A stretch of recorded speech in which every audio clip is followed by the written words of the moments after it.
digamos, neto también, porque actualmente hay una multirracialidad, mezcla de razas donde la mayoría somos mestizos, pero bueno, puede haber algún europeo, un norteamericano que tenga raza blanca, ¿no? Se dice que la tuberculosis es más frecuente en la raza negra, más que en la raza asiática, que en la raza blanca. La religión, hay algunas enfermedades, o más que todo algunos procedimientos que no se pueden hacer en algunas religiones, como los testigos de Jehová, que no aceptan las transfusiones sanguíneas. El estado civil, yo creo que ahí en relación a eso no hay mayor diferenciación, porque ahora todo el mundo convive, que casi nadie se casa. Simplemente hay que mencionarlo, ¿no? En relación a esto, si es un varón, es raza mestiza, porque estamos hablando de raza, religión católica, no tiene que haber concordancia. La ocupación, hay algunas enfermedades que se presentan más en algunas ocupaciones, por ejemplo, los profesores antiguos que trabajaban con tiza tenían mayor frecuencia de enfermedades pulmonares crónicas, ¿no? Fibrosis o EPOC. Trabajadores en textiles, en empresas textiles, también enfermedades relacionadas a fibrosis.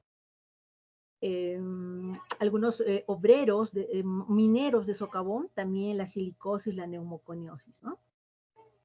Grado de instrucción más que todo para ver cómo nos referimos a preguntarle la historia de la enfermedad, ¿no? Es diferente una persona que sepa leer, escribir, que ha pasado por un colegio, un instituto, una universidad, a aquellas personas que son analfabetas, que no saben ni leer ni escribir, ¿no? Procedencia, el lugar donde nacieron. Hay algunas enfermedades que son más frecuentes en algunos lugares. Por ejemplo, en la selva de nuestro Perú hay enfermedades endémicas, ¿no? Como es la hepatitis B, el dengue, ¿no? La fiebre amarilla. Por ejemplo, hay lugares donde también es más frecuente la tuberculosis, La Joya, Castilla, Carabalí, Camaná, esos lugares donde si tenemos un paciente con sintomatología respiratoria y que viene de ahí, es muy frecuente que podría ser tuberculosis, ¿no? Dirección, la fecha de ingreso, deben consignar la fecha de ingreso y la fecha de elaboración de la historia, porque puede ser que el paciente haya ingresado un primero y ustedes recién estén elaborando la historia el 10. El informante se coloca no el nombre, porque ya tenemos el nombre más arriba, sino el pariente, si es el mismo paciente, el hijo, la madre, el tío, el cuñado, la cuidadora. Muy bien, luego tenemos lo que es la enfermedad actual, tiene dos partes. El tiempo de enfermedad, que es algo concreto, 5 días, 1 año, 10 años, y los síntomas y signos principales, lo más importante, no vamos a poner 20 signos, ¿no? Lo más importante. En la enfermedad actual lo relato, vamos a contar cómo empezó, todo los puntos que pueden ver ahí. En este punto de revisión por sistemas, es más que todo para ver, por ejemplo, el paciente viene por un problema respiratorio, pero puede ser que si es una mujer de 56 años con poliartralgias de larga data que a veces la incapacita, podríamos poner, ¿no? Poliartralgias. O qué sé yo, que el hábito de vez en cuando tiene estreñimiento con diarreas también, o una lumbalgia, o congestión nasal, algo muy resaltante, ¿no? No algo irrelevante. En relación a los antecedentes, tenemos los personales y los familiares. Los personales son los fisiológicos y los patológicos. Los fisiológicos, el tipo de nacimiento, qué atención tuvo, lactancia, ¿no? Si fue exclusiva o hasta qué edad, inmunizaciones. Es importante mencionar las inmunizaciones porque pueden decirle inmunizaciones completas, pero ¿a qué se refieren con inmunizaciones completas? Ahora, si es un paciente de 90 años, a ver, señor, ¿qué vacunas tiene usted? Un poco difícil que el señor se acuerde y para los 90 años en esa época no existían todas las vacunas. Pero si es una persona de 50 años, 40, 30, 20, 10, cuya madre sabe sus vacunas, tiene su carnet de vacunación, nos va a poder decir que cuenta con todas las vacunas del programa ampliado de inmunizaciones en Perú, porque estamos en Perú, porque en otros países hay algunas vacunas que no se colocan, pero que sí en países tercermundistas como el Perú debemos colocarlos. Y, a ver, ¿quién me quiere decir qué vacunas conoce del PAI. La BCG, doctora, podría Tu ser. nombre, por favor. Yanela. Sí, Yanela. Muy bien. ¿Qué otra La más, DPT, Yanela? doctora. Perdón, Yanela. No. A Sí, ver. doctora. Era la BCG que es la vacuna contra la tuberculosis. Muy También bien. la triple vírica podría ser. ¿Cuál es? ¿Qué contiene la triple vírica? Sarampión, papera y rubiola. Muy bien. Ya, entonces BCG con B grande, no van a ser como un grupo que me puso BCG con B chica, porque es bacilo de Calmette-Guerin, ¿no? ¿Dónde se coloca esa vacuna, Yanela? En el hombro derecho. Muy bien, entonces es la única vacuna que tiene una reacción antígeno-anticuerpo tan fuerte que produce una reacción inflamatoria, ¿no? Tremenda, que produce una pústula profunda, es una pústula, pues imagínense las lesiones secundarias, una pústula, y esa pústula va a cicatrizar y va a dejar pues una cicatriz, ¿no? Como lo ha dicho Yanela, es en el hombro derecho. Nos ha dicho también la triple vírica. ¿Alguien más nos quería decir otras vacunas? La vacuna de DPT, doctora. Doctora. ¿Quién es? ¿Melanie? Stephanie. Stephanie, dinos. ¿Me decías? La vacuna de la DPT contra díftera, tosferina y tétanos. Muy bien. ¿Alguna más, Stephanie? Doctora, la SPR. A ver, que termine Stephanie. ¿Alguna más, Stephanie? Ninguna más, doctora. ¿Y a quién quería participar? Yo. ¿Tu nombre? Diana. No. ¿Diana? Sí. La SPR. Sarampión, paperas y rubiola. Otra, porque ya nos mencionaron esa. Varicela. ¿Diana? ¿Sí? Sí. Ya, varicela. Muy bien, Diana. ¿Alguna otra más, Diana? La de rotavirus. Excelente. ¿Quién más quería participar? Yo, doctora. ¿Tu Caterine. nombre? Caterine García, ¿sí? Dinos, Caterine. La pentavalente podría ser. ¿Cuáles son? Para la hepatitis B, la Haemophilus influenzae, creo. Para la tosferina y para el tétano. Ya es la DPT más dos más que has mencionado. Muy bien, Ujú. Katy. ¿Alguna más que no hayamos mencionado? La de neumococo. Sí, la de neumococo y la influenza. ¿Jimena? Sí, doctora, la de neumococo e influenza. También podría ser la del rotavirus, que se pone a los 2 y 4 meses. Sí lo han mencionado, pero está bien. ¿Alguna otra más, Jimena? Puede ser la del papiloma, que va a ser hasta los 12 años. A los 12 años, ¿no? Ya, alguien más estaba mencionando una muy importante. La de la fiebre amarilla, doctora. Melanie Cama. Sí, la fiebre amarilla también es otra. ¿Alguna otra, Melanie? La de polio oral. Muy bien, la polio. Ok, yo creo que han dicho todas, Ya, pero lo que nos concierne acá y es una que podemos verificar es la de la BCG, que podemos verificar, ¿no? El paciente nos puede decir si tengo todas mis vacunas, pero hay que verificar si tiene la cicatriz en el hombro derecho. Muy bien. Eso es en relación a inmunizaciones. Desarrollo psicomotriz.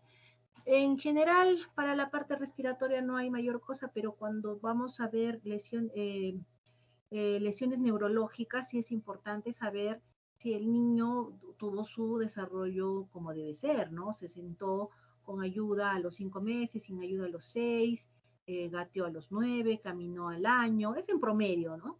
Puede ser que lo haga 3 meses antes, 3 meses después, pero es normal, pero sería raro que un niño no sostenga la cabeza al año, ¿no?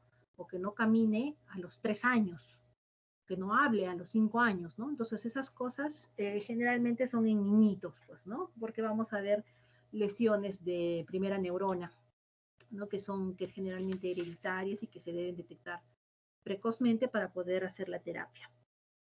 Luego, ¿a qué edad? Bueno, que hicieron evidentes los rasgos secundarios sexuales, ¿no? Como les mencionaba, si son mujeres, consignar los antecedentes ginecológicos. Que tengan un modelo, un esquema de historia clínica no hace que si es varón le pongan ginecológicos, obstétricos no corresponde, no, pues los borro, ¿no? Por eso estamos revisando letra por letra. No es que tenga un esquema y, ay, ¿verdad? Me equivoqué. No, para eso, el hecho que tengan un esquema no significa que no van a revisar letra por letra. Entonces, si ginecológico es la primera menstruación, la menarquia, la fecha de última regla. Obviamente, si es una viejita de 80 años, ¿cuándo fue la...? No, no. ¿Qué le vamos a estar preguntando? Ni mucho menos que su régimen catamenial, que la calidad de cantidad de flujo. No, ¿no? Entonces, si es una mujer en edad fértil, obvio que sí, ¿no? La fecha de última regla, ¿no? Entonces, tiene 45 años, su fecha de última regla fue el 10 de mayo del 2021. El régimen catamenial, en el numerador se coloca el número de días que dura el periodo y en el denominador cada cuánto viene, ¿no? No, que es muy irregular, sí, pero puede venirle a veces a los 25 días y otros días a los 35. Entonces ponemos 25 rayita 35, ¿no? En una mujer en edad fértil sí podemos cantidad y cantidad de flujo menstrual. Si ya es una mujer posmenopáusica, a qué edad fue su menopausia, o una mujer en edad asexual, ¿no? Flujo vaginal, inicio de relaciones sexuales, métodos anticonceptivos. Obstétricos, la fórmula gestaciones, abortos, paridad, hijos vivos. Hábitos nocivos, el té y café se cuantifica en tazas por día, ¿no? El tabaco en cajetillas por año. El alcohol en tipo de bebida alcohólica, la frecuencia y hasta qué grado de embriaguez llegaron. Las drogas solamente si consumen sí o no, ¿no? La alimentación, aquí sí pueden poner calidad, cantidad, uso de condimentos, si qué comen el desayuno, almuerzo y cena, cuánto toma de agua. Ahí sí, porque esos son antecedentes. Ah, me estaba olvidando. Cuando acabamos en la parte de enfermedad actual o relato, acabamos con las funciones biológicas, ¿no? Que son apetito, sed, orina, heces y sueño. El apetito es el deseo de querer comer, no es decir, ah, no, que come 3 comidas. No, el apetito es el deseo, si tiene deseos de comer o si no tiene deseos de comer. La sed igual es el deseo de querer tomar agua o no.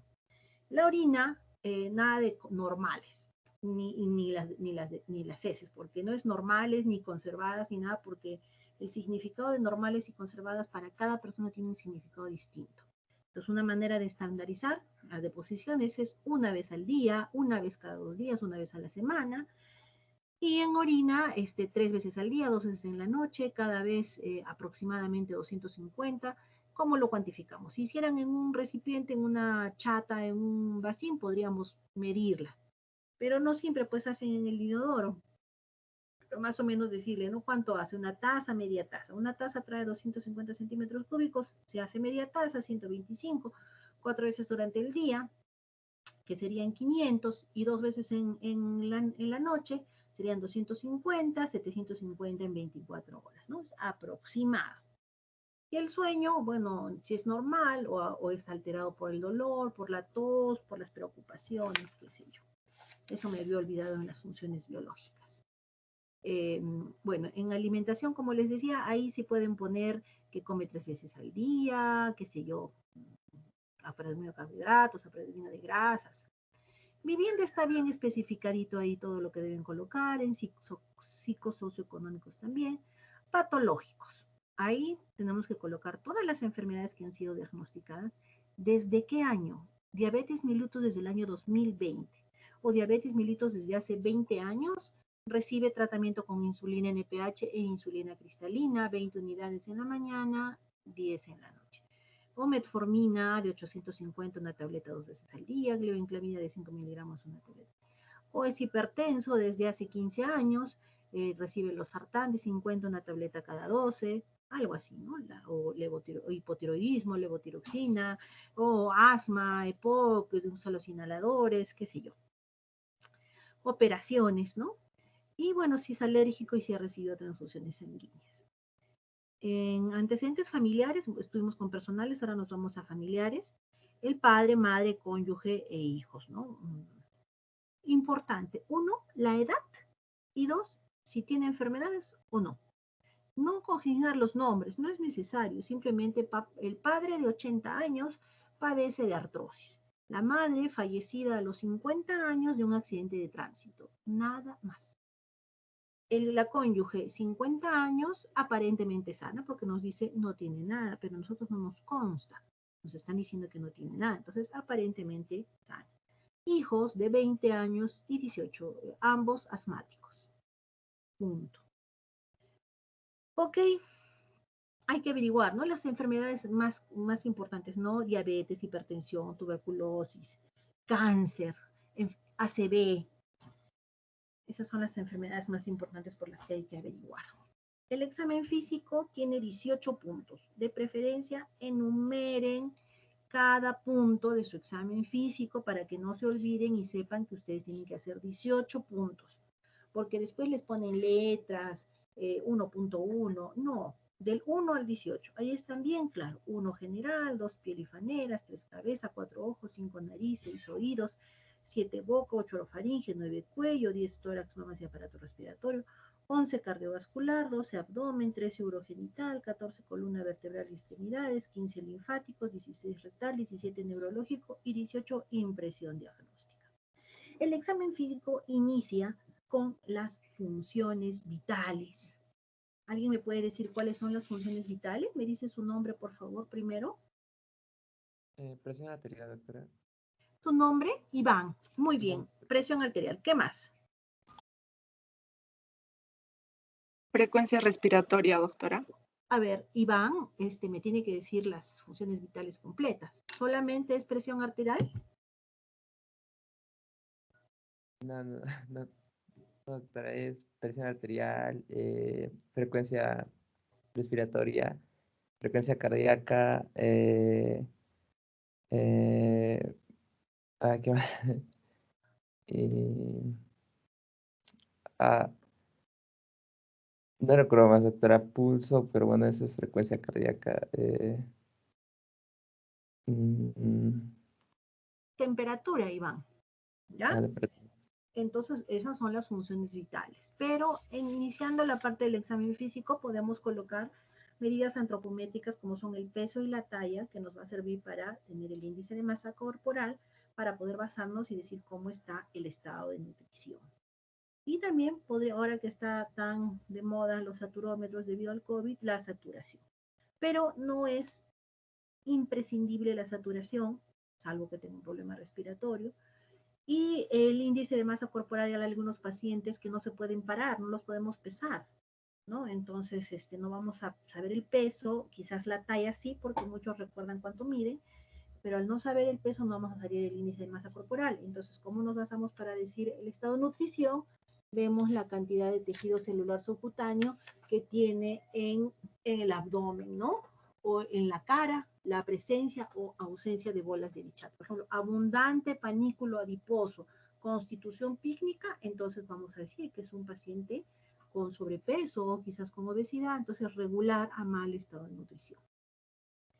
Entonces eso son las funciones vitales y nuestro examen general empieza, como su nombre lo dice, examen general. El examen general puede ser bueno, regular o malo. ¿De dónde va a salir ese examen general? Tenemos que consignar bueno, regular o malo, porque es el pequeño resumen de cómo vamos a encontrar a nuestro paciente. Es diferente que nosotros encontramos paciente en regular estado general a que empecemos paciente en muy mal estado general. Ya desde ahí nos está dando un pronóstico, ¿no? Entonces, paciente, ¿de dónde sale el estado general? Sale del estado de nutrición, del estado de hidratación y de lo que vamos a ver así. Obviamente vamos a examinarlo y al final terminamos paciente regular o mal estado general, porque nos hemos basado en el estado de nutrición, el estado de hidratación y en un resumen de lo que hemos hecho en nuestro examen. Por ejemplo, si el paciente está con cánula binasal a 2 litros por minuto, ¿no? Polimneico, será mínimo. Así tenga un buen estado de nutrición, un buen estado de hidratación, será un regular estado general, ¿no? Si el paciente está con máscara de reservorio, obnubilado, inconsciente, no responde, será mal estado general, ¿no? Si además el paciente está chocado, no responde para nada, cianótico, muy mal estado general, ¿no? Entonces,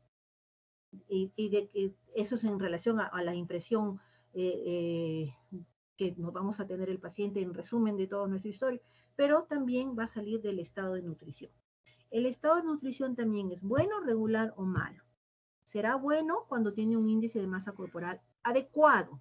¿Alguien me puede decir los valores de índice de masa corporal adecuados? Su nombre primero, por favor.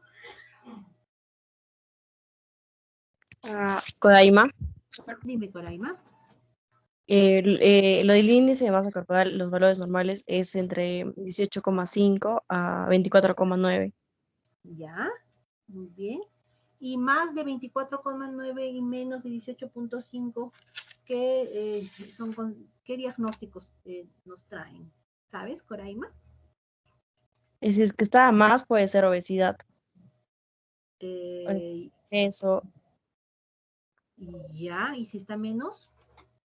O sea, mayor a 31 puede ser obesidad y sobrepeso. Y ya si es que es menos, lo contrario, delgadez, Desnutrición, ¿no? Ya. Dime, Coraima, hasta 24,9 es normal. ¿De cuánto a cuánto es sobrepeso y de cuánto a cuánto es obesidad? Ya el sobrepeso es si es que es mayor a 25 hasta 30. Y de ahí, de mayor a 30 sería obesidad. Ya, hasta 29,9 es sobrepeso, mayor o igual a 30 es obesidad. Muy bien, Coraima.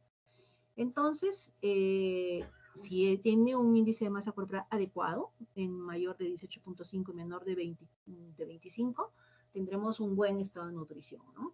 Si es de 25 a 29,9 será pues un regular estado de nutrición, y si es más de 30 o igual de 30 será mal estado de nutrición, o menos de 18 mal estado de nutrición, ¿no es cierto? Ya, el estado de hidratación. El estado de hidratación igual, bueno, regular o malo. El estado de hidratación vamos a basarnos en el signo del pliegue, en la humedad o no de las mucosas orales, en el tono ocular, en los globos oculares y en los niñitos en la fontanela, ¿no? Entonces, si es un paciente que tiene un signo del pliegue positivo, mucosas orales secas, el tono ocular disminuido, globos oculares hundidos, será pues un mal estado de hidratación.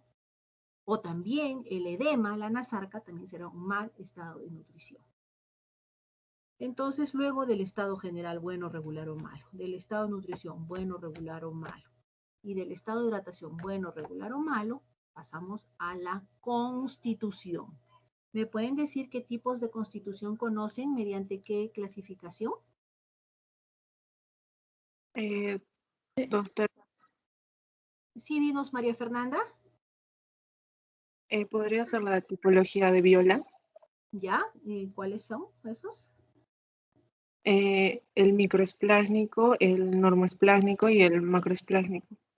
Muy bien, María Fernanda. ¿Alguien conoce otra clasificación? Doctora, ¿Tu nombre? José Luis Melanie Delgado. Quispe. Melanie Quispe, dinos. Según Sheldon, que pueden ser ectomórfico, mesomorfo y endomorfo. Muy bien. ¿Alguna otra clasificación que quieran mencionarnos? Yo, doctora, según Di Giovanni, ¿sí? Sí, doctora. Melanie. Según la clasificación de Di Giovanni, tenemos al longilíneo, al brevilíneo y al normolíneo. Muy bien, ok. Entonces, de acuerdo a la clasificación que ustedes quieran, paciente, pícnico, leptosómico, atleta, pero tiene que estar la constitución. Luego del estado general, estado de nutrición, estado de hidratación, la constitución. Luego de la constitución, fases. A ver, había un compañero que quería participar. ¿Quién era? ¿Nadie? ¿Quién nos quiere decir entonces 3 tipos de fases? A ver, Rodrigo Ale, Yumi, Amy. Doctora, ¿Rodrigo? podría ser, sí, Dinos, Rodrigo. la fase miasténica, la fase hipotiroidea, la fase depresiva.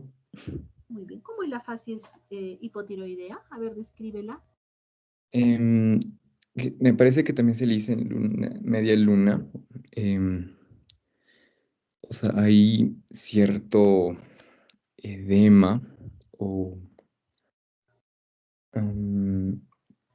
claro, hay cierto edema, pero en la parte inferior también se puede apreciar en los párpados un poco.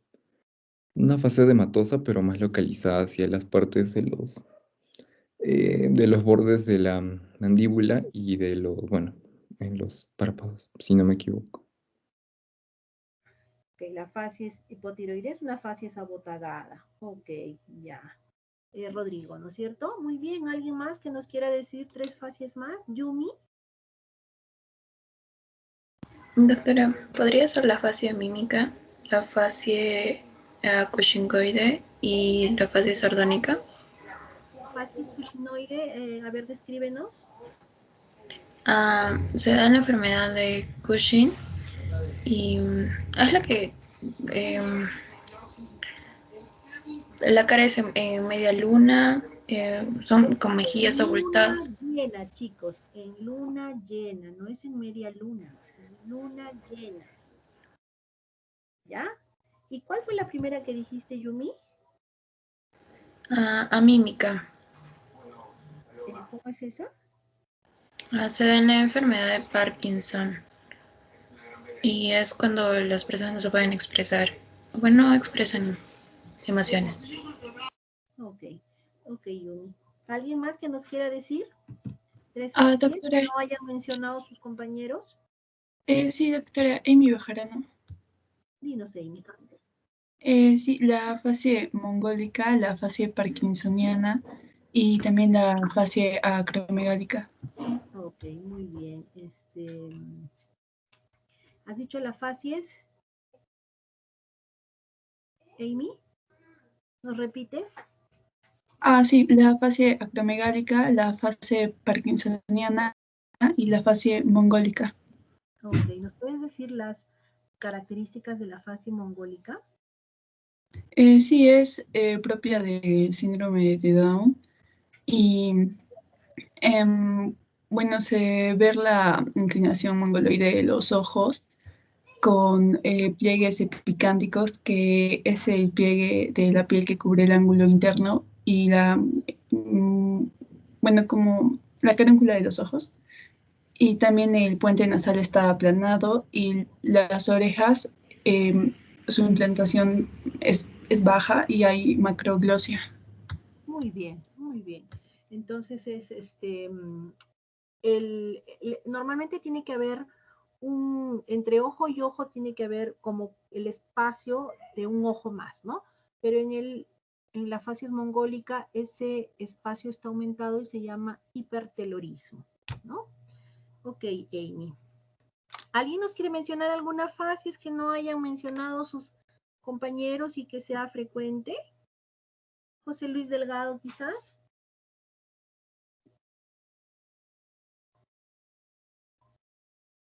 Doctora, buenas noches. Me parece que no han mencionado la fase ictérica, o sí, no me he percatado. Facies ictérica, ¿cuál más? La fase álgica también, me parece que se puede escribir para describir un paciente que está muy, muy adolorido, ¿no? Ajá, ya. Y, a ver, la fase febril también. Muy bien, José. ¿Y por qué no nos dices, José? ¿Por qué tienes que esperar que yo esté llamando? Muy bien, José Luis. Daniela, Doctora, ¿alguna facies que no hayan mencionado tus compañeros?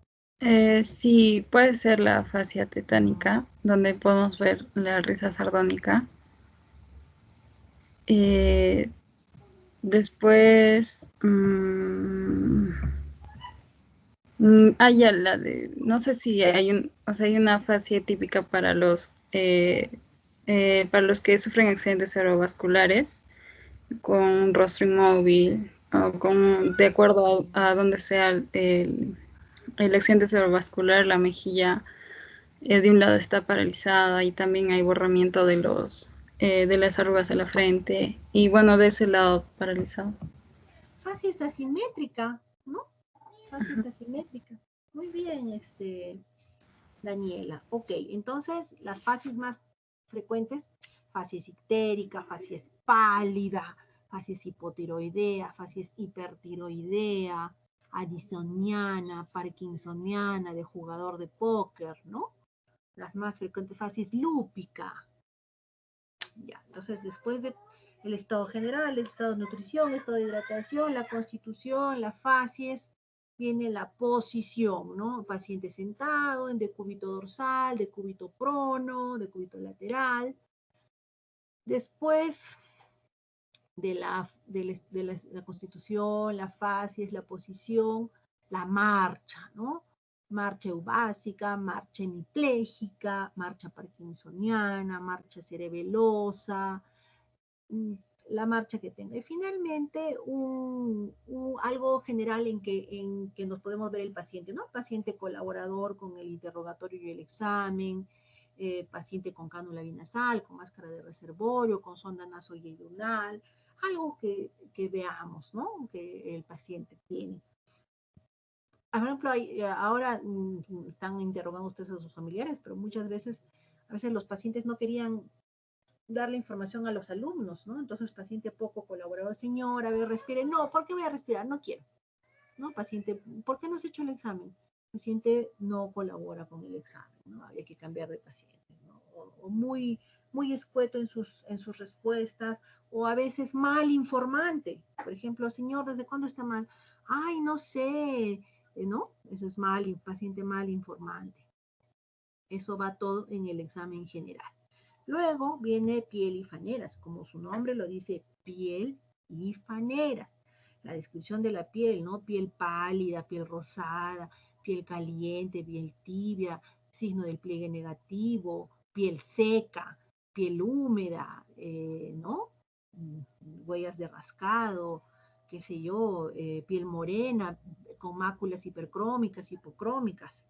Todo lo que tengan que describir de la piel. Y después faneras. Faneras son uñas, cabellos, ¿no? Cabello cano, largo, quebradizo, no sé, escaso, uñas en vidrio de reloj, uñas en caña de bambú, uñas deleznables, lo que tengan que describir. Cabeza, 3, ¿no? Cabeza normocéfala, mesaticéfala, no tumoraciones o asimétrica. Ojos móviles, simétricos, conjuntivas palpebrales rosadas, reflejos fotomotor y consensual normales y finalmente visión conservada. Nariz, pirámide nasal central, fosas nasales permeables, olfacción conservada. Oídos, pabellones auriculares bien implantados, porque tenemos dos, salvo que no tengan, ¿no? O tenga microtia, algo, pero tenemos dos pabellones auriculares, conductos auditivos externos permeables. Lo ideal sería tener un otoscopio, ¿no? Para ver el tímpano, pero si no hay, por lo menos con una linternita ver que no haya un tapón de cerumen. Audición conservada, disminuida. Muchos pacientitos, buenos días, se le dice, y no contesta. Buenos días, ¿no? Sí, ay, me está hablando, hábleme fuerte porque no escucho, ¿no? Audición disminuida. Hábleme de este lado porque le escucho mejor. Audición disminuida en oído derecho o izquierdo. Luego boca asimétrica, porque nos estuvieron describiendo una facies asimétrica, una facies hemipléjica de parálisis, ¿no? Donde hay desviación del surco nasogeniano, borramiento de las arrugas de ese lado, ¿no? Entonces, boca simétrica, si fuera normal, o asimétrica, ¿no? Labios, escribimos labios, generalmente en Arequipa son labios secos, la mayoría tenemos, pero en época de que no hace tanto frío, no, entonces pueden estar normales, ¿no? Luego la mucosa yugal, húmeda, ¿no? Lengua, de papilada, geográfica, de loro, aframbuesada, tipo de lengua que tengamos, ¿no? Piezas dentarias, porque eso está dentro de la boca. Orofaringe, si es congestiva o no congestiva, pero en la orofaringe también están las amígdalas, que pueden ser hipotróficas o hipertróficas con placas de pus, la úvula, que puede estar central, que es lo normal, o cuando hay lesiones neurológicas, la úvula está desviada hacia un lado, ¿no? El velo del paladar, en las lesiones neurológicas, caído, ¿no? Velo del paladar caído. Generalmente todo eso es en lesiones neurológicas cuando se ve patología. Luego cuello, ¿no? El cuello es cilíndrico, largo, corto, ¿no? Central, esa es la inspección, incurgitación yugular negativa o positiva, de acuerdo a lo que veamos. Ya la palpación, vamos a ver si hay cadenas ganglionares o no, y si hay bocio o no. hay maniobras para palpar tiroides. Luego, tórax. En el tórax, mamas y aparato respiratorio. Ahí vamos a hacer el uso de todo lo que es la semiología. Inspección, palpación, percusión y auscultación. Por ejemplo, a la inspección, de repente tórax en tonel, tórax raquítico, ¿no? Tórax, ¿cómo se llama? De zapatero, lo que encontremos, ¿no? Asimétrico, en los grandes derrames están abombados hacia el lado derecho, hacia el lado izquierdo, ¿no? Cicatriz subcostal derecha, cicatriz debajo del omóplato izquierdo, derecho, porque los pacientes que han sido operados. Entonces, a la inspección. A la palpación vamos a evaluar, a ver, ¿quién nos puede decir que vamos a evaluar a la palpación? Menos Yanela, ¿ya? ¿Quién nos puede decir que se evalúa a la palpación de tórax? Doctora, podemos ver si hay tumores. María Fernanda Rojas, dinos, María Fernanda. Bueno, aquí se va a evaluar si hay tumoraciones, puntos dolorosos, amplexación, la elasticidad y las vibraciones vocales. Muy bien, entonces a la palpación vamos a evaluar si hay tumoraciones, si hay dolorabilidad y la amplexación y elasticidad con las maniobras que nos mostró ayer Yanela y finalmente las vibraciones vocales diciéndole al paciente que diga 33, ¿no? Vamos a empezar por un hemitórax y vamos a empezar por el otro. Por ejemplo, si encontramos aumento de las vibraciones vocales en base de hemitórax derecho o aumento de las vibraciones vocales en 2/3 inferiores de hemitórax izquierdo o ausencia de vibraciones vocales en base de hemitórax izquierdo, ¿no? Entonces vamos a tener las patologías que pueden haber, tanto de aumento o disminución. Muy bien, eso es palpación. Luego de palpación viene percusión. A ver, ¿quién nos puede decir? Menos Iván. ¿Alguien nos puede decir? Coraima. Vamos a la percusión Coraima. Ya, los ruidos precipitantes, las sibilancias, o si hay murmullos, o si es que también son roncantes. A ver, estamos primero en la percusión. A la percusión, ¿en qué encontramos en un pulmón normal? A la percusión, no a la auscultación, Coraima. Ya.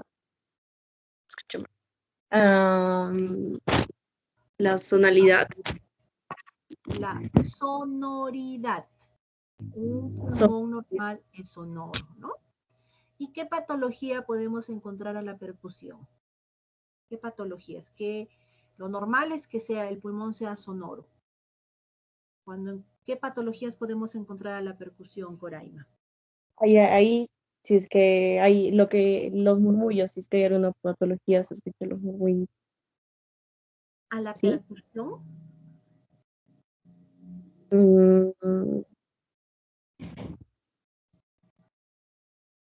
Y allá pues, en la percusión pueden ser, si es que están llenos de aire, se puede escuchar huecos, como hueco. Ya, a ver, vamos a ver. ¿Alguien más nos quiere decir? Gracias, Coraima. ¿Alguien más nos quiere decir las patologías que encontramos a la percusión? ¿Quién es su nombre, por favor? Daniela. Daniela, dinos, Daniela. Podríamos encontrar tumoraciones en el caso de que el pulmón se encuentre, mejor dicho, el sonido sea mate, o también podemos, si es hipersonoro, puede ser por un, se me olvidó, pero es un neumotórax, ajá. Muy o bien. Un neumotórax. Ok, ¿nos puedes decir unos ejemplos más frecuentes de el hallazgo de matidez a la percusión? Por ejemplo, encuentro yo matidez en tercio inferior de mi tórax izquierdo. Y a la palpación, las vibraciones vocales están aumentadas. ¿Qué patología podría ser?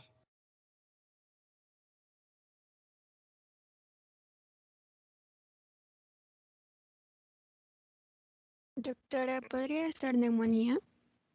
Melanie, ¿no? Claro, muy bien, Melanie. Entonces, estamos hablando de la percusión, que haya matidez, un síndrome de condensación, neumonía.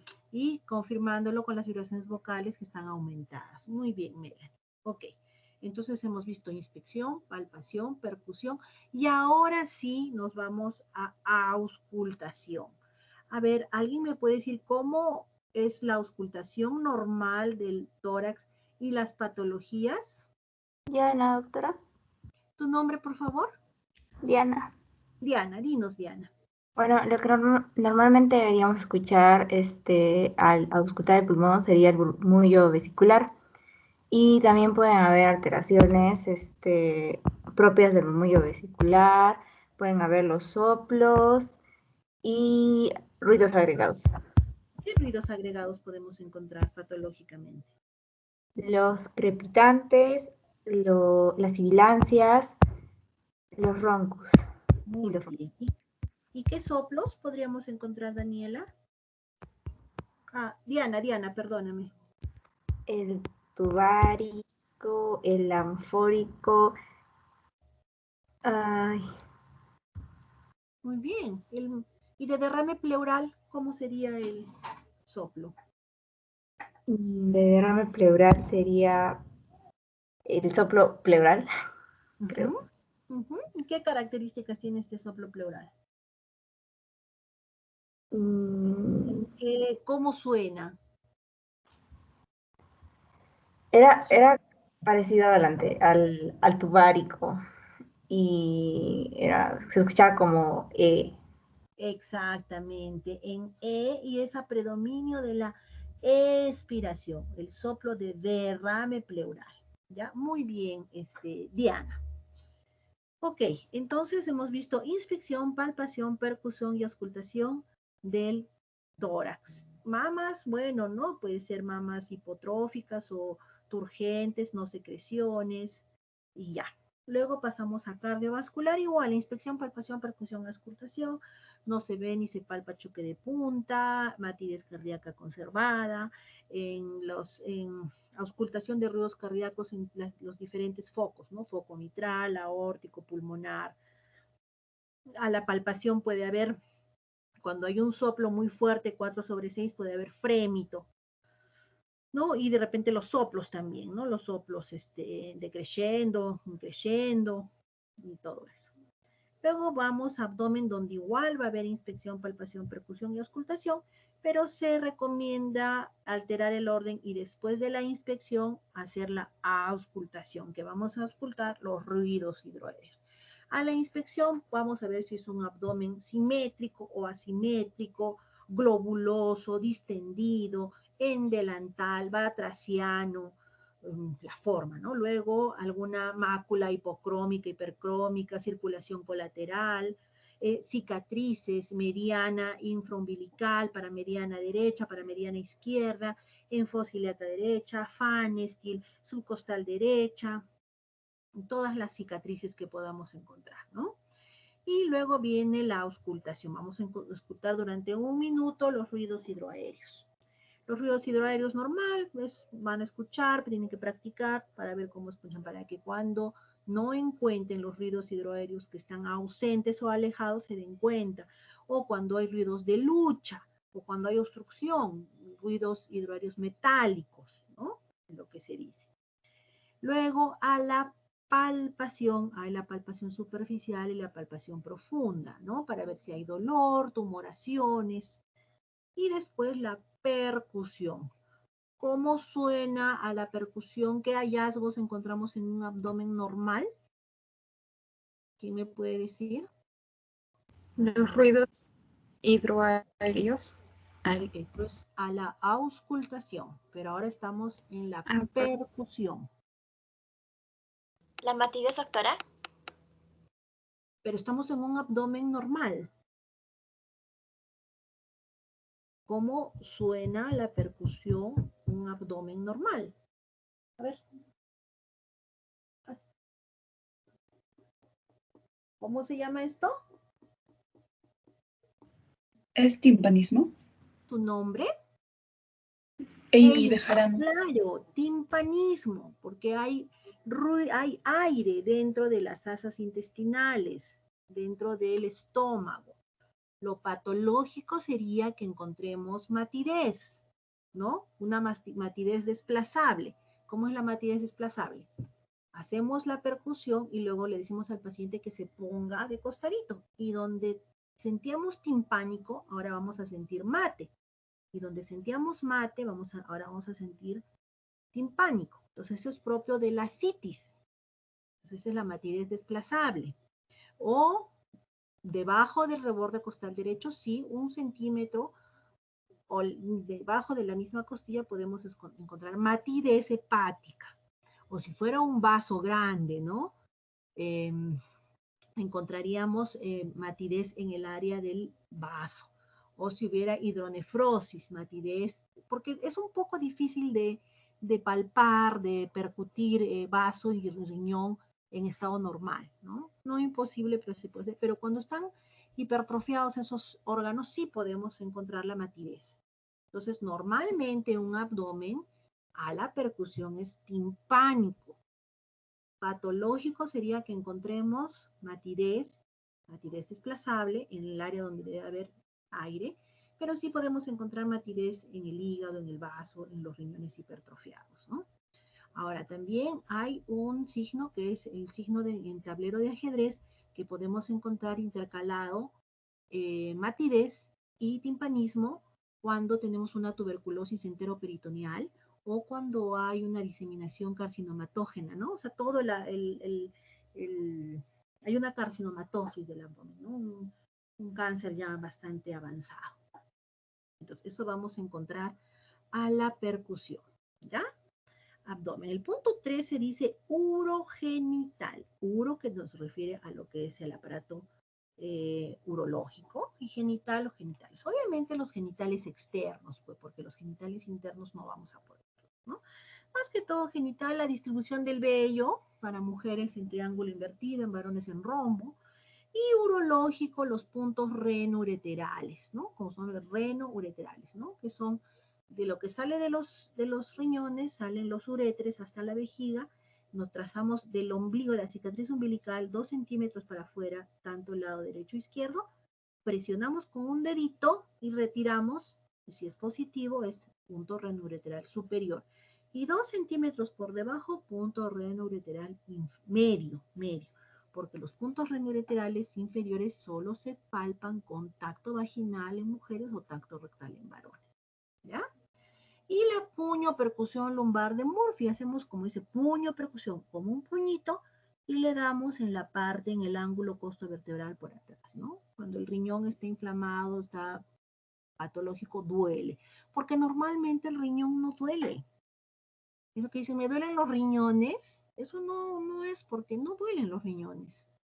Lo que duele es el aparato costovertebral, o sea, el músculo, las articulaciones, cuando hace uno mucho esfuerzo. Eso es lo que duele. Los riñones no duelen. Los signos de patología renal son otros, ¿no? Edema, hematuria, coluria, pero no es dolor. No es que me duelen los riñones, eso es lumbalgia. Ok.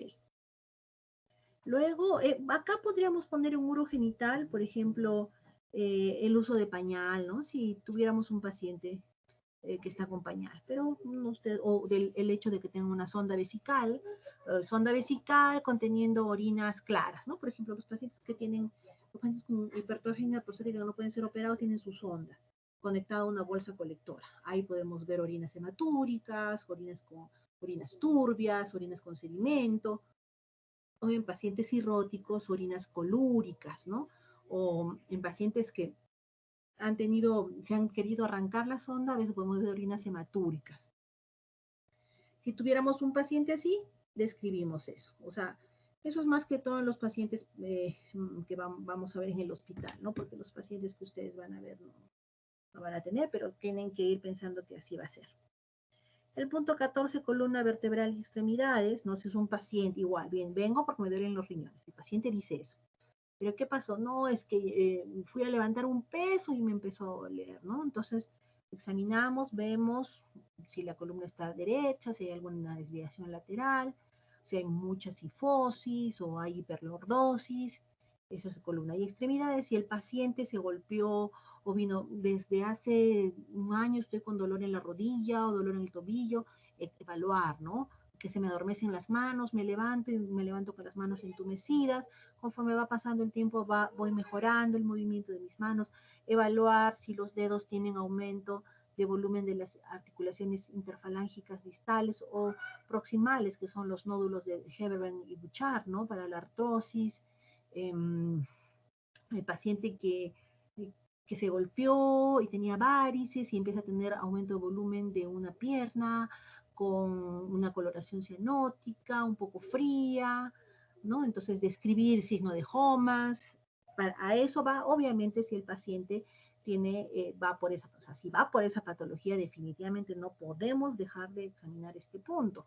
Si es un paciente que viene por, qué sé yo, una cefalea, ok, casi no vamos a encontrar nada ahí, pero sí hay que evaluar. ¿Ya? 15 linfáticos, las cadenas ganglionares, bueno, de cuello, axilas, fosas ilíacas. Luego rectal, si es un paciente varón que consulta que tiene nocturia, nicturia, polaquiuria, disoria, urgencia funcional, obvio, tenemos que hacer un tacto rectal para evaluar esa próstata. O paciente que viene refiriendo que ha tenido deposiciones negras, melenas, también hay que hacer un tacto rectal. Pero si fuera un paciente con un problema respiratorio o, qué sé yo, con un dolor abdominal, bueno, habría que pensarle en el dolor abdominal. Si viene por una celulitis, podríamos no realizar ese examen de rectal y se pone no se realizó. No pongamos diferido porque diferido es diferido para otra oportunidad. No se realizó, pero hay algunos casos en que sí tenemos que hacerlo, como los casos que les he mencionado. El punto 17, el neurológico, es un examen para cuando hay patologías neurológicas muy amplio, recontra amplio, porque hay que evaluar los pares craneales, hay que evaluar las funciones superiores, los reflejos, una serie de... Es todo un examen, el examen neurológico, ¿ya? Pero, por lo menos, lo mínimo que tiene que tener su examen neurológico es la lucidez, ¿no? La orientación, paciente lúcido, ¿cómo está señor Juan? ¿Cómo está, cuántos años tiene, cuándo nació, dónde está? Lúcido, orientado en tiempo, espacio y persona, ¿no? Luego, si quieren decir el estado de conciencia, pueden basarse en la escala de Glasgow, porque la escala de Glasgow, si bien es una escala para ver conciencia, pero para ver también pronóstico en pacientes que han sufrido un traumatismo encefalocraneano, pero no creo que ninguno de los pacientes, salvo que sí efectivamente haya sufrido un traumatismo encefalocraneano y tienen para evaluar con la escala de Glasgow, no creo que la mayoría hayan tenido eso. Entonces, en vez de poner escala de Glasgow 15 sobre 15, es mejor, o sea, no se utiliza, es mejor colocar los parámetros que evalúa escala de Glasgow, ¿no? Como la apertura ocular, la localización del dolor, o sea, el movimiento de extremidades y la respuesta verbal, ¿no? Entonces, es un paciente que está medio hemipléjico, no puede hablar y está medio comprometido, ¿no? Pero está dormido y ustedes, ¿cómo está? Bueno, abre los ojitos, entonces apertura ocular al llamado. O sin que lo llamen, van a verlo y está con los ojos abiertos. Apertura ocular espontánea, ¿no? Después, moviliza extremidades y respuesta verbal adecuada, ¿no? Conversa adecuadamente. O puede ser que le pregunten, buenos días. Y, ¿cómo está usted?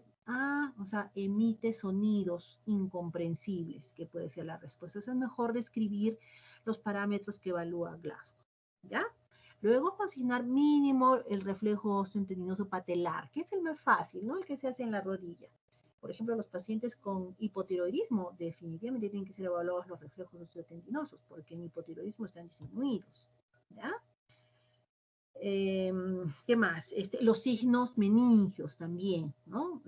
Como les he dicho, hay muchos signos, mucho examen neurológico, pero mínimo la lucidez, la orientación, tiempo, espacio y persona.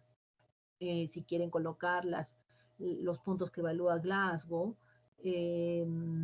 Luego los signos meningios, que son básicos, Kerning y Brusinski, el reflejo osteotendinoso patelar. Eso es lo mínimo que debe tener un examen neurológico. Y finalmente la impresión diagnóstica, ¿no? Entonces un paciente de 75 años que viene refiriendo un tiempo de enfermedad de un mes, caracterizado por disnea y leve tos, ¿no? El paciente refiere que desde hace un mes presentó un poco de tos a la que no le dio importancia. Esa tos al comienzo fue seca, después se fue haciendo productiva y empezó a darse cuenta que se agitaba al subir las escaleras que antes no pasaba, ¿no? Al examen, sus funciones vitales están bien, una frecuencia respiratoria en 20 por minuto, y al examen de tórax vamos a ver un tórax asimétrico, abombamiento hacia el lado derecho. A la palpación vamos a encontrar que las vibraciones vocales están disminuidas en todo el hemitórax derecho. A la percusión vamos a encontrar, a la palpación aparte de las vibraciones vocales, a la percusión vamos a encontrar matidez en todo el hemitórax derecho. Y a la auscultación vamos a encontrar subcrepitantes y un soplo en E. Entonces mi impresión diagnóstica sería, ¿alguien me puede decir qué le parece estos signos que he dicho en este paciente de 75 años? ¿Alguien? ¿Nadie? ¿Nadie ha escuchado? Ay, no sé cómo van a ser, pero bueno, un síndrome de derrame pleural. Entonces, en base a toda la sintomatología que tengo, voy a dar mi impresión diagnóstica. ¿Ya? No sé cómo van a dar su impresión diagnóstica, pero hasta ese punto tiene que estar su historia. ¿Ok? Nada de siglas, revisen bien su historia. A ver, si les digo otro caso. Paciente de 18 años que presenta un tiempo de enfermedad de media hora. Mientras se encontraba jugando fútbol, empieza a sentir de un momento dolor en punta de costado y disnea. El paciente al examen lo que vamos a encontrar es que tiene un índice de masa corporal en 19. Al examen tiene las extremidades alargadas. Al examen vamos a encontrar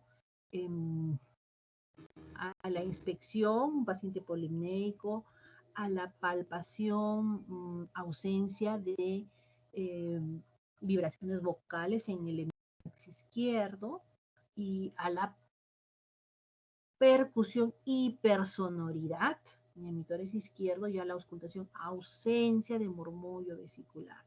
¿Alguien me puede decir qué diagnóstico podría tener este paciente? Doctora Daniela.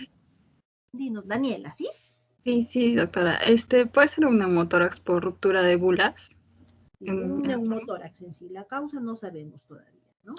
Pero es un paciente joven, 18 años, les he dicho, que tiene un índice de masa corporal 19. Es un paciente alto y delgado, y que mientras se encontraba haciendo ejercicio presenta esto. Los neumotórax espontáneos son frecuentes en gente, en varones jóvenes que tienen síndrome, que en general no es que tienen, ¿no? Que podrían tener un síndrome de Marfan, ¿no? Extremidades alargadas. Pero esa sinología es típica de un neumotórax. Ya después veremos la etiología.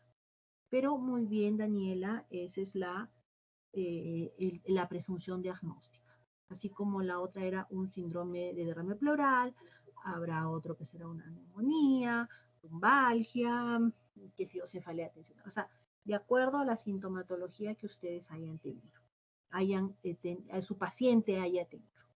¿Ya? Les recuerdo, nada de siglas. Hemos revisado punto por punto, chicos. No quiero que mañana que me estén presentando sus historias me vuelvan a repetir todos los errores. Ahí me doy cuenta si escuchan o no escuchan, ¿no? Bueno, ¿alguna pregunta? Doctora, una pregunta. Dime. Por ejemplo, en el caso de que ayer le comenté que mi familia, que nadie tiene alguna enfermedad de base, entonces al final, si está bien, ¿qué se le puede poner? Vamos a ver, porque eso me han dicho muchas personas, muchos compañeros suyos, y al final encontramos un índice de masa corporal en 28. ¿Cuál sería el diagnóstico? ¿Que tiene un índice de masa corporal 28? Sobrepeso, creo. Sobrepeso es un diagnóstico, ¿no? Por ejemplo, creo que de todos los grupos que he tenido, un solo chico que no pero que sí al final tenía una sinusitis, dicen cefalea, ¿no? Que no podía dormir y era una cefalea tensional, o sea, siempre hay algo, o una lumbalgia, o una rinitis, siempre hay algo, ¿no? O sea, algo, o hipoacusia, o un terigio, ¿no? Le encuentran ahí, tienen enrojecimiento del ángulo interno del ojo derecho, y como va a haber un poco de tejido inflamado, un terigio, o sea, siempre hay algo, siempre hay, aunque sea estrés, qué sé yo, o tabaquismo, ¿no? Salvo que efectivamente no tenga nada, pues estará completamente sano. Pero eso depende, pues, de cada paciente. Doctora, una pregunta. En ese caso, ¿podemos tener varias impresiones diagnósticas con diferentes síndromes? Claro, ¿no? Por ejemplo, es un paciente que viene por la sintomatología, como les decía, ese paciente de 75 años, ¿no? Pero además le encontramos al examen que tiene 150/90 de presión. O digamos que era una mujer, bueno, ya, igual. Entonces, su síndrome de derrame pleural, y además era diabético, los diabetes mellitus como antecedente, y hipertensión, descartar hipertensión, porque le encontramos la presión 150/90, ¿no? Ahora, de repente le encontramos una frecuencia cardíaca en 48. Entonces, aparentemente era sano, pero uno de nuestros diagnósticos sería bradicardia. Ahora, puede ser también una paciente de 65 años que consulta por dificultad para dormir, que está muy preocupada por la situación de la pandemia, ¿no? Y en lo que estamos preguntando, le dice, sí, de vez en cuando me tengo dolores articulares, y al examen encontramos nódulos de Herben-Bouchard. Entonces, sí, le hacemos el punto de Arnold, está positivo, no puede dormir, entonces cefalea tensional. Y después, 65 años, mujer posmenopáusica, estos nódulos, artrosis. O sea, puede ver de acuerdo, y aparte era asmática, asma bronquial, porque los antecedentes también se convierten en diagnósticos. No puede ser que solamente pongamos un síndrome de derrame pleural, era diabético, estamos descartando la posibilidad de que sea hipertenso, ¿no? Sí, Sí, gracias, doctora. Okay. ¿Más preguntas, chicos? Ahora díganme todo lo que tengan, porque mañana voy a revisar. Lo que son inmunizaciones, tenemos que poner cada vacuna que ha tenido siempre. Miren, como les decía, inmunizaciones completas, pero tienen que saber qué, o sea, porque esos compañeros sí tienen inmunización. ¿Y cuáles son? No sé. No, más que todo en el caso de respiratorio, porque van a ver que la tuberculosis es muy frecuente, ¿no? Entonces, por lo menos saber si el paciente tuvo la vacuna de la BCG. Porque a veces no la tienen y da la posibilidad de que tienen tuberculosis. Bueno, la tuberculosis es muy frecuente en Perú, en nuestra realidad. ¿Ya? Por lo menos les he preguntado para que sepan, y que sepan que es la de la BCG. No les digo que Bacilo Calmette me pusieron con B chica. En algunos grupos no sabían nada. Pues por lo menos. ¿Ya? Ya te. ¿Alguna otra pregunta, chicos? Doctora, yo tenía, bueno, siempre me confundo con esto. ¿Flema es expectoración o esputo o cuál es el sinónimo? Sí, son sinónimos. Flema, expectoración, esputo. Nosotros hablamos esputo, expectoración. Flema hay que decirle a los pacientes. A veces el paciente te dice gargajo. ¿No? Si tú le dices, señor, ¿cómo es el esputo? ¿Qué? ¿No te entienden? El gargajo. Ah, sí, es amarillo. Entonces tú en tus síntomas, expectoración verdosa, ¿no? O sea, le traduces lo que el paciente te dice a los términos semiológicos que debemos utilizar. Ok, doctora, gracias. O ellos dicen agitación, ustedes disnea, ¿no? Ellos dicen, no puedo caminar, impotencia funcional, ¿no? Estoy con las orinas amarillas, como té cargado, o oscuras como té cargado, ¿no? Orinas colúricas, O si no, las orinas como lavado de carne, orinas hematúricas. O sea, ustedes tienen que traducir lo que el paciente nos dice, ¿no? O igual, ¿no? Me duelen los riñones. A ver cómo es eso. En primer lugar, los riñones no duelen, ¿no? No, es que cuando yo me estiro así me duele acá. Ah, eso es una lumbalgia, una dorsalgia. ¿Alguna otra pregunta? Ya, entonces pónganse a hacer su historia. Esa historia tiene que estar en mi correo antes de las 8. ¿Ya? Y mañana me van a presentar sus historias. Ya les he dicho, no siglas, enumeren su examen físico y todos los puntos que hemos quedado. Doctora, Bueno, dime. disculpe, en el caso del punto de enfermedad actual, se supone que vamos, bueno, en mi caso voy a entrevistar a un familiar mío, pero que de por sí no viene con ninguna molestia, ¿no? Por decir. Entonces, ¿cómo manejo ese punto? Pero, o sea, no haces pues ninguna dolencia, no tiene nada, ni siquiera un dolor de dedo. O sea, podría decirle a mi familiar que haga un esfuerzo por pensar si tiene algún tipo de malestar, ¿no? En ese momento o en general, para que me pueda Claro, relatar un enfermedad actual. claro, porque como les digo, todos los pacientes que han presentado tenían algo. Una rinitis, un dolor de espalda, una tumoración en el hombro, qué sé yo, algo. Pero la cosa es que examinen todo y me digan todo su examen, ¿no? Doctora, una duda. Por ejemplo, yo me imagino que hay pacientes que van a la consulta, pero como no porque sienten algo, ¿no? Como dijo mi compañero.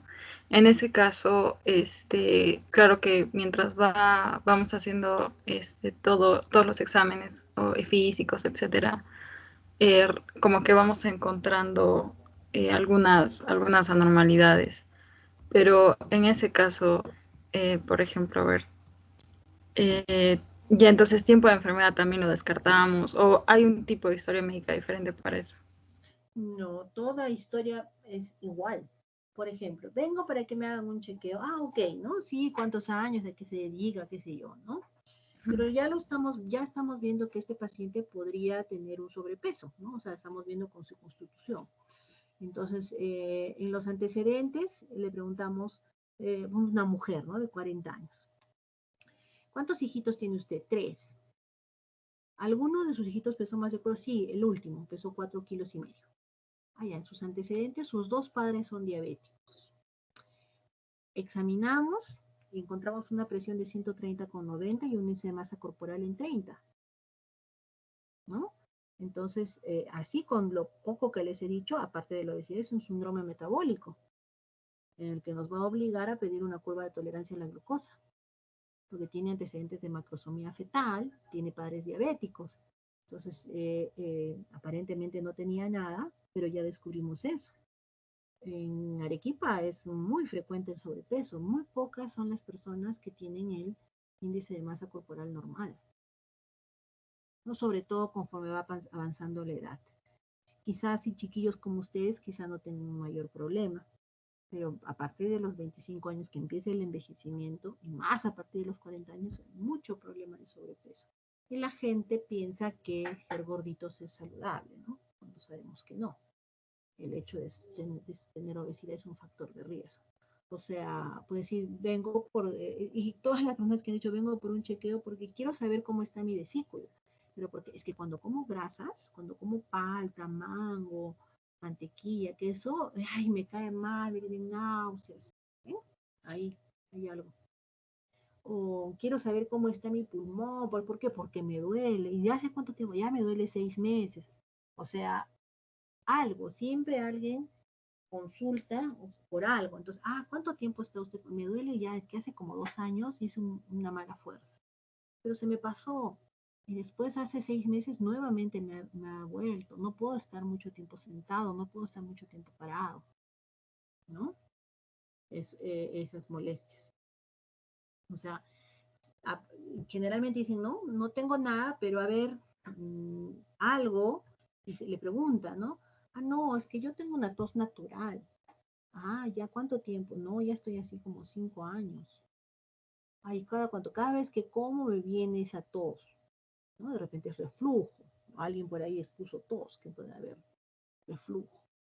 O al hacer funciones biológicas, no, yo hago la deposición cada 3 días. No, es que desde chiquita era yo así.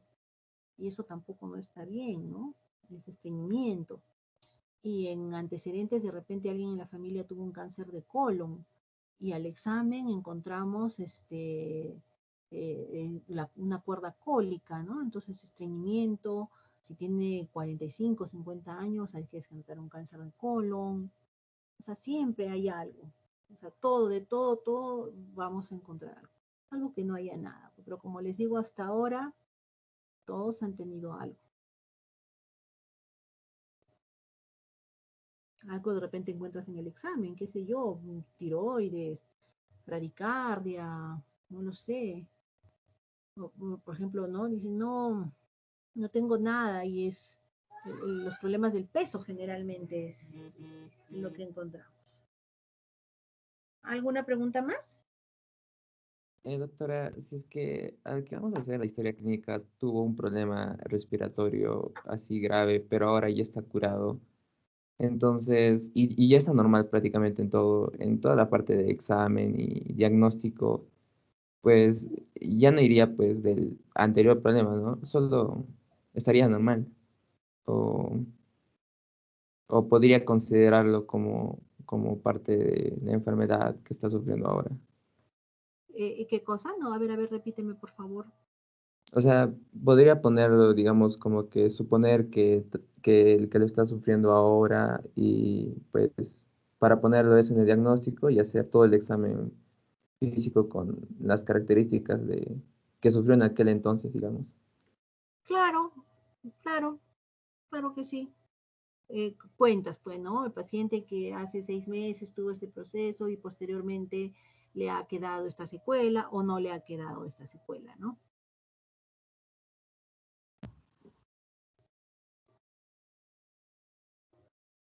¿Sí?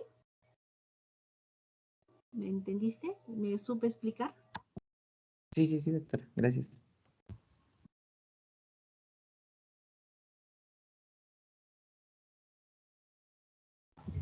Doctora, o sea, en el diagnóstico podemos poner como secuelas de la enfermedad anterior que tuvo. ¿Perdón? ¿Cómo qué? Como, o sea, en el diagnóstico podríamos poner secuelas de la enfermedad que tuvo. Si encuentras en el examen físico, si el paciente refiere, ¿no? Generalmente lo que está pasando con los pacientes con COVID, ya los que les ha dado hace un año, pero se quedan con taquicardia, o se quedan con disnea, ¿no? Saturando bajo, se quedan con astenia, dinamia, ¿no? Entonces, al examen encuentras 95 de frecuencia cardíaca, encuentras un poco de crépitos en bases, ¿no? Entonces, sí, taquicardia, las taquicardias son frecuentes en los pacientes con COVID. Y que haya tenido, que lo haya tenido los crépitos, sí, ¿no? Y tuvo COVID, sí, que descartar fibrosis pulmonar, algo así. Ok, gracias, doctora.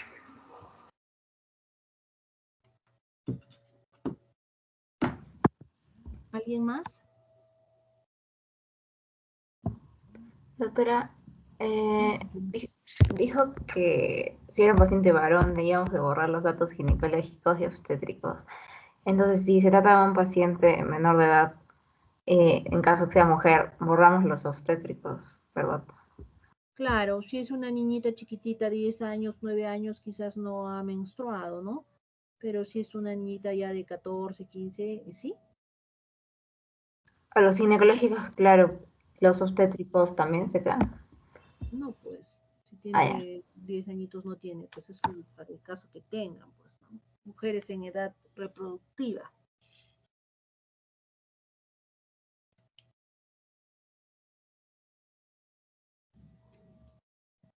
¿Alguien más?